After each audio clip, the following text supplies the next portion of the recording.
Welcome to the fucking metaverse. Even right now, current events, you're looking at labels questioning, like, what's up with the churn of new artists? Like, why is it new artists come, they have something, maybe something for a little while, and, they fall back into the roster. And it's like, well, what kind of representation do you really want to put your faith in? Because, with Web3, the amazing thing is, like, people can, especially new artists, can satisfy hit a smaller goal and still be sustainable. It's like, instead of the mass adoption route, how it goes is what, 1,000 true fans? Yeah, that's right. It's like, well, look at these 1,000 item collections. It's like, well, each individual artist, I feel like there's maybe some missteps today. It's like, maybe you should start here. This is your incubation space in Web3. See if you can get your following up. And then maybe that's when label representation comes in. Yeah. There's a lot of room there for improvement, I think.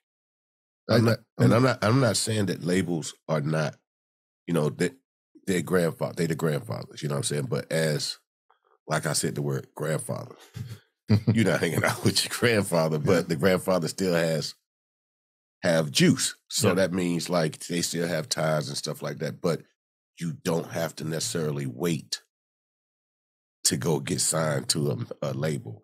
You can be the label.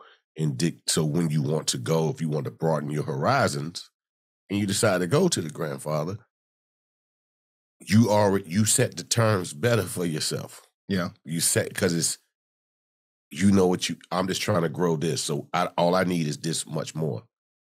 And then, then you have a choice to say, you know what? I can do it on my own. Yeah. You know what? I'll just keep doing this because it's a true fan base. It's consistency. It's real. I totally agree. I mean, like, Web3 is so empowering in that way. I mean, I think about, like, our own project all the time. And it's like, if we had gone, let's say there was like a the label version of an NFT, company. And we had gone, 2 years ago and be like, hey, we got this idea. Listen, they're apes. They're wearing captain's hats. They live in a yacht club in the swamp. It's not really a yacht club. They'd be like, shut the fuck up. like if, seriously, like, there's something so empowering for creators and I've always been so inspired by creators who just went off and did it, right? They just went off and they said, no, I'm going to, use the internet as a vehicle, as a platform to get my artwork out there. And I'm going to work like a motherfucker to make sure that it gets seen and heard, listened to, whatever.